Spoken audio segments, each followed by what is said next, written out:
বন্ধুরা, আজকে আবার নিয়ে চলে এসেছি ম্যাট্রিক্স।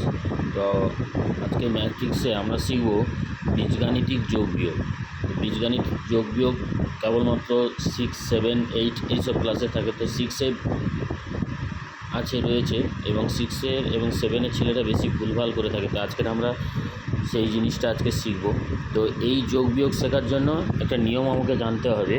সেটা কি না, নিয়মটা হচ্ছে বীজগাণিতিকে যোগ বিয়োগের ক্ষেত্রে প্রথমে সংখ্যা দুইটির বিয়োগ করতে হবে এবং পরে বড় সংখ্যার আগে যে চিহ্ন থাকবে তাই বসাতে হবে। ঠিক আছে? তো জিনিসটা কি বললাম? তো বললাম, ধরো এখানে -11 থেকে 6 + 6 বিয়োগ করতে হচ্ছে। তাহলে বিয়োগ করলে কত হচ্ছে না, আমরা 5। এবার কি চিহ্ন বসাবো এটাই সবার সমস্যা। তো এখানে 6 এবং 11-র মধ্যে বড় কে?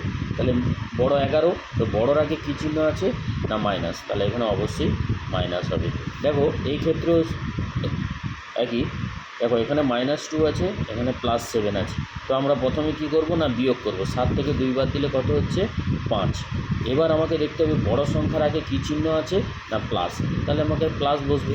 তাহলে দেখো এটাও তো অবশ্যই বিয়োগ করতে হবে এবং বিয়োগ করার পর বড় সংখ্যা কী আছে না, 35। 35-এর আগে প্লাস হবে, তাই তো?